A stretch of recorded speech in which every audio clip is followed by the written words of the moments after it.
नमस्कार साथियों, मैं रविरंजन स्वागत करता हूं आप सभी का एपेक्स एग्री क्लासेस जोधपुर के ऑनलाइन डिजिटल प्लेटफॉर्म पर। आज अपन सभी जुड़ चुके हैं ऑर्गेनिक फार्मिंग के एक महत्वपूर्ण टॉपिक एग्रीकल्चर कैलेंडर के ऊपर। एग्रीकल्चर कैलेंडर जिसको आप जानते हो कृषि पंचांग की, कृषि पंचांग पूर्णतः है अपने चंद्रमा की गति पर निर्भर करता है, न कि किसी ज्योतिष विद्या पर। इस बात को आप अच्छे से इससे रूबरू रहे होंगे।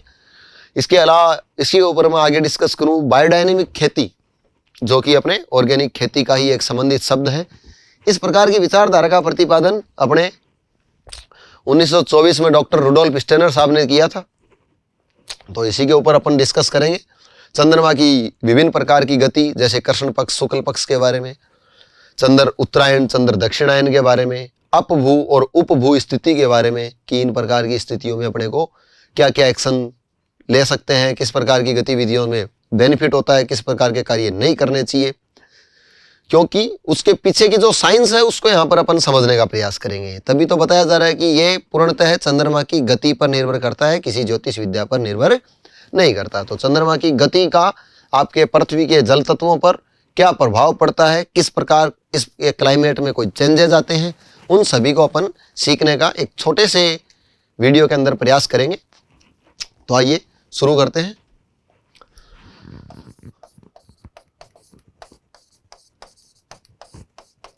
कृषि पंचांग।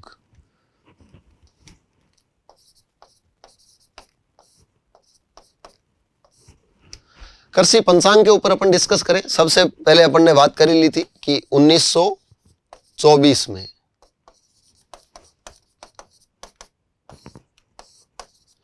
ऑस्ट्रिया के दार्शनिक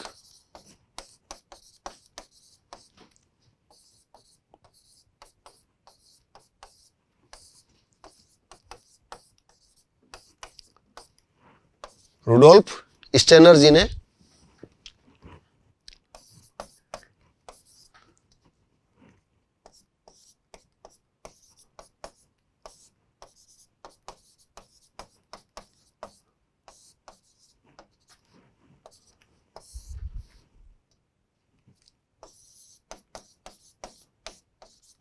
बायोडायनेमिक खेती की विचारधारा का प्रतिपादन किया।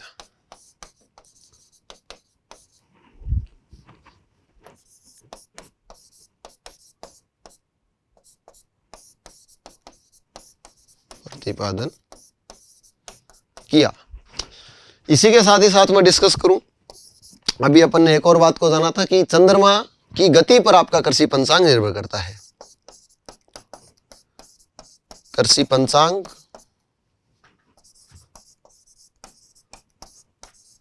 चंद्रमा की गति पर निर्भर करता है, न कि ज्योतिष विद्या पर।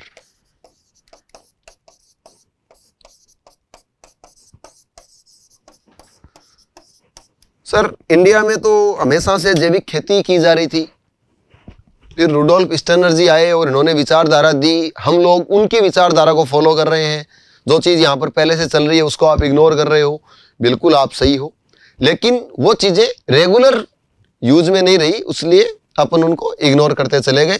और आने वाली जो नई जनरेशन है वो उनके बारे में प्रॉपरली उनको उसका ज्ञान नहीं है। इसीलिए इन चीज़ों को वापस से बायोडायनेमिक खेती एक अल्टरनेट ऑप्शन आया लोगों के सामने। उस ऑप्शन के बारे में पब्लिक सीख रही है कि ऐसा क्यों हुआ, क्योंकि बीच के अंदर गैप ले लिया लोगों ने। 20, 30, 50 साल यदि आप उस एक्टिविटी को नहीं करते हो तो लगातार जो नए फार्मर जो आए हैं 20, 30, 50 साल के दौर में, वो उसके बारे में नहीं जानते हैं और उनके बिहेवियर से ये चीज़ें छूट जाती हैं। तो इसी के ऊपर मैं आगे डिस्कस करूं। कृषि पंचांग की अपन अब कृष्ण पक्ष और शुक्ल पक्ष वाली स्थिति को समझने का प्रयास करेंगे। सबसे पहले अपन इसकी गति को समझने के लिए एक डायग्राम ले लेते हैं छोटा सा। ये सफिशिएंट रहेगा।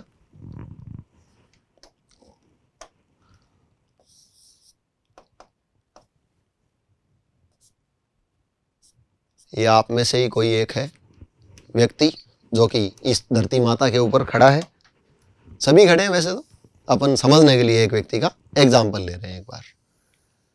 अब इसी में मैं बात करूं, ये ठीक रहेगा।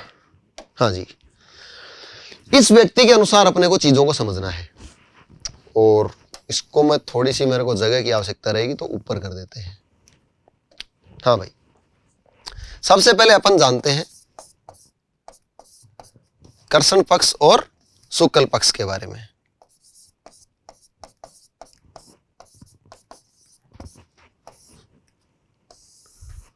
और शुक्ल पक्ष के बारे में। भगवान श्री कृष्ण सांवले रंग के थे, तो ये बात अपने को इतना सा याद रखवाने में मदद कर सकती है कि कृष्ण पक्ष के अंदर चंद्रमा की गति किस तरफ रहेगी, प्रकाश से अंधकार की ओर।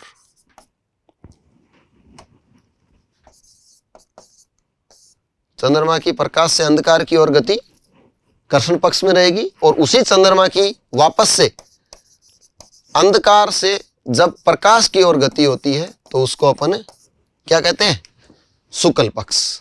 ठीक है। अब सर ये कृष्ण पक्ष शुक्ल पक्ष की गति कब पूरी हो जाएगी? ये एक चक्कर पूरा करने में चंद्रमा को समय लगता है सर 29.5 दिन का।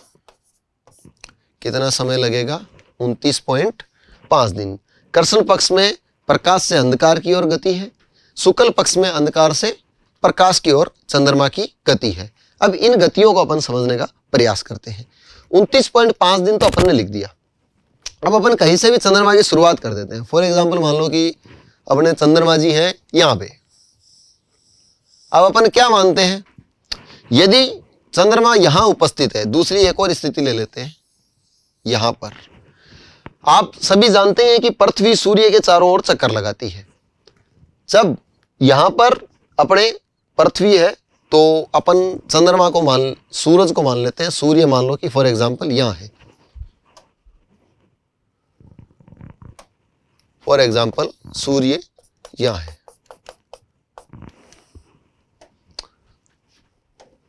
यही क्यों बनाया सर? इधर क्यों नहीं बनाया? इधर इसलिए नहीं बनाया, रात को यदि आपके इधर इस व्यक्ति की मुंडी के ऊपर यदि रात को भी सूर्य है तो फिर वो रात थोड़ी, वो तो दिन है ना अपने लिए। रात को आपकी पृथ्वी की दिशा, मतलब कि जहां पर आप खड़े हो वो दिशा सूर्य के अपोजिट साइड है, इसीलिए तो आप इधर रह गए और सूरज इधर है, तो अपने यहाँ पे दिन नहीं है, रात हो गई। ये तो बिल्कुल बेसिक सी बात है, छोटी क्लासों की किताबों में भी आता है। तो सबसे मेन बात, अब क्वेश्चन आपको फंसाता कैसे है, उन घटनाओं को अपने को समझना है। घटना को अपन समझेंगे सारी की सारी घटनाएं इसी चित्र के साथ में। ठीक है। अब इसी चित्र से समझना है तो ये क्या है? पृथ्वी है सर, ये क्या है? चंद्रमा, और ये क्या है? सूर्य। जब चंद्रमा सूर्य और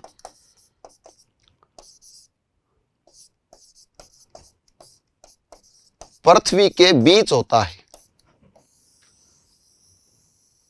बिल्कुल बीच में होता है। ठीक है। उस दशा में पूरा अंधेरे वाला दिन होगा, तो उसको अपन क्या कह देंगे? उसको कह देंगे सर अमावस्या। उसको हम लोग कह देंगे अमावस्या। नेक्स्ट मैं बात करूं, यही चंद्रमा अलग है। जब चंद्रमा और पृथ्वी, जब चंद्रमा और सूर्य के बीच में क्या हो?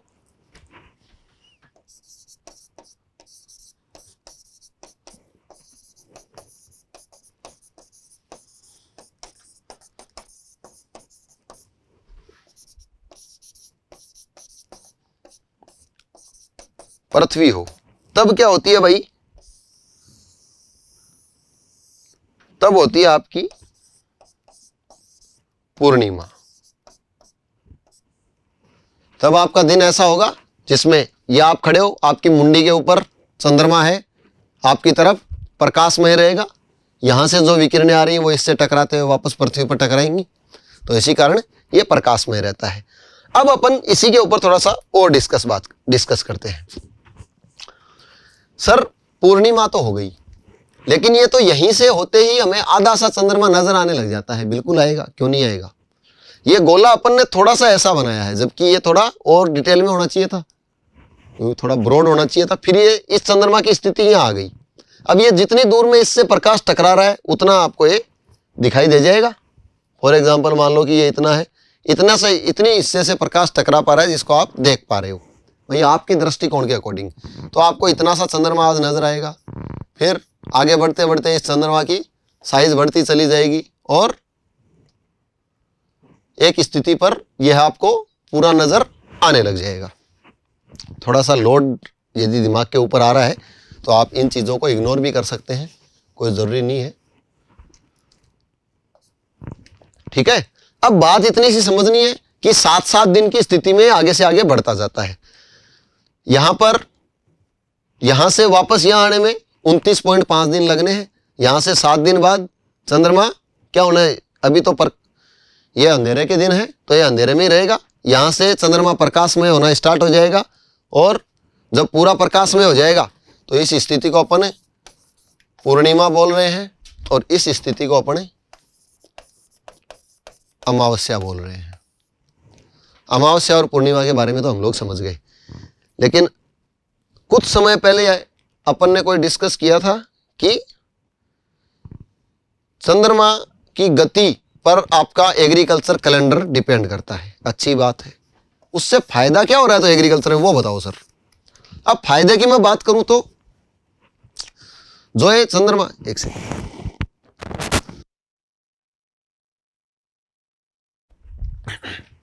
हाँ भाई, जो चंद्रमा यदि अमावस्या के दिनों की अपन बात करें, जब दिन अंधेरे के चल रहे हैं तो इसमें जो रातें हैं ये कैसी होंगी, गर्म। रातें कैसी होंगी, गर्म। और जब दिन कैसे चल रहे हैं, दिन प्रकाश वाले चल रहे हैं तो रातें कैसी होंगी, ठंडी। छोटा सा कॉन्सेप्ट क्लियर हुआ। कृष्ण पक्ष में रातें गर्म, शुक्ल पक्ष में रातें ठंडी। ठीक है भाई, कृष्ण पक्ष में रातें गर्म और शुक्ल पक्ष में रातें ठंडी होती हैं। अब इसी के बाद मैं आगे बात करूं, जब आपकी रातें हो गर्म तो इस प्रकार के कार्य करने हैं जिससे अपने नुकसान नहीं हो। रातें गर्म का मतलब है नमी कम होगी। नमी कम हो तो अपने को क्या काम करना चाहिए, यानी कि कृष्ण पक्ष में यदि अपन कटाई करें तो बहुत ज्यादा फायदा रहेगा। कटाई से भंडारण के अंदर, भंडारण में जो की रोग कीट का प्रकोप होना है वो बहुत ही कम हो जाएगा। नेक्स्ट बात करूं सर, रातें ठंडी है तो अब क्या करूं। रातें ठंडी है तो मेरे भाई बुआई की जाए, क्योंकि बुआई करेंगे तो अपने पौधों को अतिरिक्त नमी मिलेगी और उनकी वृद्धि तेज हो जाएगी। ठीक है, ये हो गया अपना एक तरीका चंद्रमा की कृष्ण पक्ष और शुक्ल पक्ष को समझने के लिए।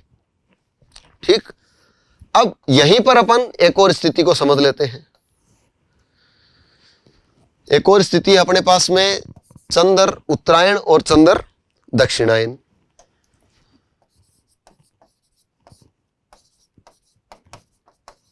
उत्तरायण व चंद्र दक्षिणायन। अब मैं इसी व्यक्ति की बात करता हूं, आपकी स्थिति से मैं लेके चलता हूं। आप किसी भी दशा में, ये पैनल है, भले ही आपकी नोटबुक है, कोई भी ग्राफ आप बनाते हो तो हमेशा इधर उत्तर दक्षिण सर राइट हैंड की तरफ पूर्व कर देते हैं और इधर पश्चिम करते हैं। यही सिस्टम रखते हो तो भाई यही सिस्टम ये आदमी भी तो रखेगा, इस आदमी के अकॉर्डिंग तो चल रहे हैं अपन। लेकिन चंद्र उत्तरायण दक्षिणायन की जो गति है वो कृष्ण पक्ष शुक्ल पक्ष से भिन्न होती है। उसमें 27.3 दिन के अंदर ही आपका चंद्रमा एक चक्कर पूरा कर देगा। ठीक है, अब बात है केवल उत्तर दिशा और दक्षिण दिशा को समझने की। भाई ये यदि इधर आ गया चंद्रमा, इस तरफ आ गया तो वो उत्तर की तरफ काउंट होगा। यदि ये व्यक्ति जहां खड़ा है यानी कि किसी क्षेत्र विशेष से यदि पीछे की तरफ चंद्रमा रह गया तो वो दक्षिण की तरफ काउंट हो जाएगा। अब इसमें फर्क क्या पड़ता है, फर्क ये पड़ता है कि फॉर एग्जांपल कहीं भी मान लो आपने मान लिया कि चंद्रमा यहाँ है तो पृथ्वी के प्रत्येक जल तत्व की गति किस तरफ होगी, इस चंद्रमा की तरफ होगी। पृथ्वी के प्रत्येक जल तत्व की गति चंद्रमा की तरफ होगी। यदि यही इस व्यक्ति के दक्षिण में है, यानी कि मैं यहां खड़ा हूं, यदि मेरे से सिर की तरफ चंद्रमा है तो वो सारे जल तत्वों की गति ऊपर की तरफ हो रही है। ये मैं चंद्र उत्तरायण की स्थिति को समझ रहा हूं। यदि मैं यहां खड़ा हूं और अभी इस पृथ्वी के नीचे की तरफ चंद्रमा है, यानी मैं जहां खड़ा हूं उससे अपोजिट साइड में यदि चंद्रमा है, एक आइडियल समझने के लिए आप कर्षण पक्ष मान सकते हो, इस तरफ यदि चंद्रमा है तो वो मेरे से दक्षिण दिशा में माना जाएगा और जल तत्वों की गति नीचे की तरफ होगी। भाई जल तत्व तो आकर्षित होंगे, यहां से भी होंगे, नो डाउट। एक सतह अपन ने मानी थी, यहां से जब जल तत्व ऊपर की तरफ जा रहे थे तो पृथ्वी के सभी जल तत्वों की गति चंद्रमा की तरफ होती है।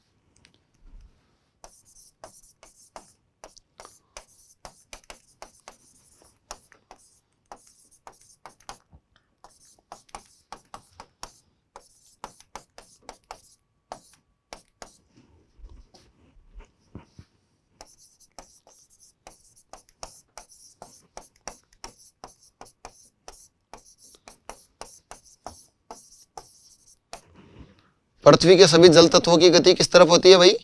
चंद्रमा की तरफ होती है। अब इसी में मैं आगे बात कर रहा हूं। चंद्र उत्तरायण दक्षिणायन अपने समझ में आ ही गया। जब चंद्रमा उत्तरायण की तरफ हो तो काम वो करने हैं कि ग्रोथ ऊपर की तरफ लगे और अपने को नुकसान नहीं हो, यानी कुछ एक्स्ट्रा बेनिफिट मिले। तो एक्स्ट्रा बेनिफिट क्या मिलेगा? सर मैं कोई कलम लगा देता हूं। लगा दो भाई, कलम लगाओगे तो जल्दी से वृद्धि करेगी। दूसरी बात कर लेते हैं, कलम लगाने के अलावा अपन कर सकते हैं, सर मैं चारे वाली फसलों की कटाई कर दूं।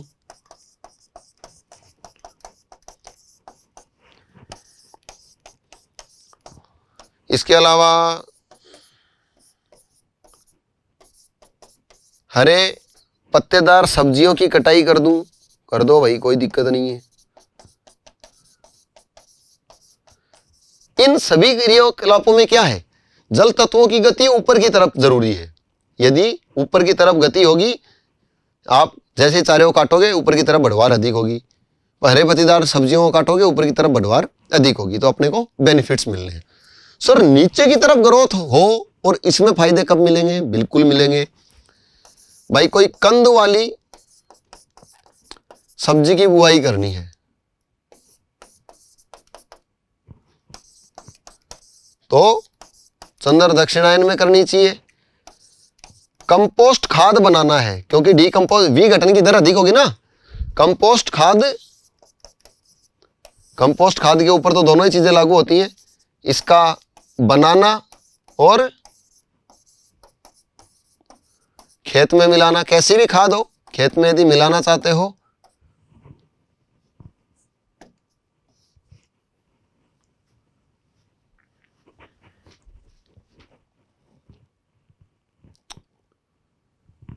क्या हुआ? ये कैसे हटेगा भाई?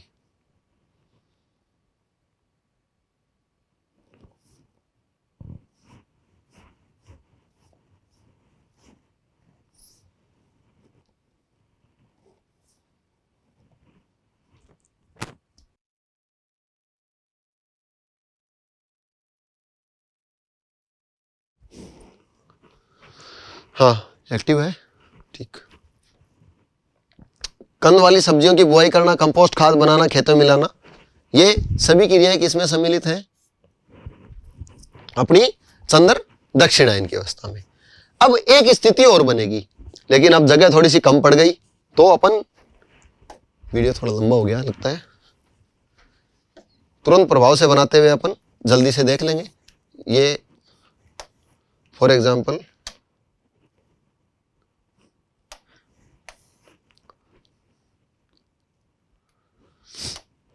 अब अपन मान लेते हैं चंद्रमा इन 4 स्थितियों को समझ लेते हैं। भले 27.3 दिन वाली गति हो, 29.5 दिन वाली गति हो, कोई सी भी गति हो, 7 दिन की अवस्था में चंद्रमा बिल्कुल दूर चला जाता है और 7 दिन की दशा में बिल्कुल पास में आ जाता है। यानी कि प्रत्येक 7 दिन बाद चंद्रमा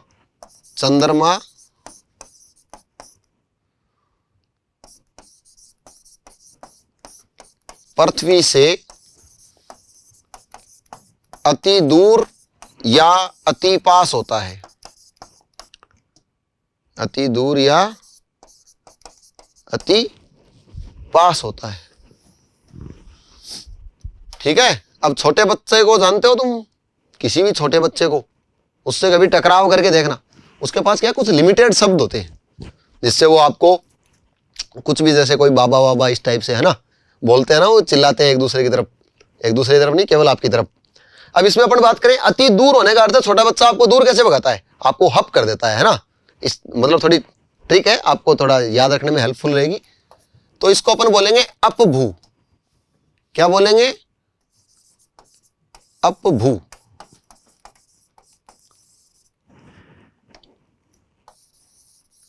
एपोगी जिसको अपन बोलते हैं। और यदि अति पास आ गया, क्लोजेस्ट जब होता है, उस स्थिति को अपन बोलते हैं उपभू।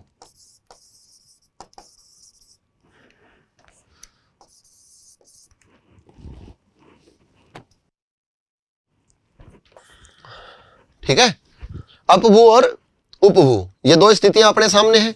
अब घटना क्या है, क्या काम करना है सर, यहां क्या फायदा मिलेगा, यहां करना ही तो नहीं है सर। चाहे अति दूर है चाहे अति पास है, दोनों स्थितियों में कोई भी काम करोगे मारे जाओगे। यानी कि दोनों ही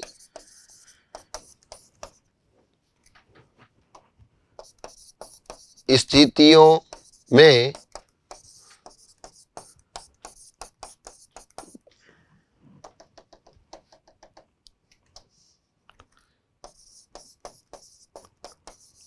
कोई भी कृषि कार्य नहीं करना चाहिए।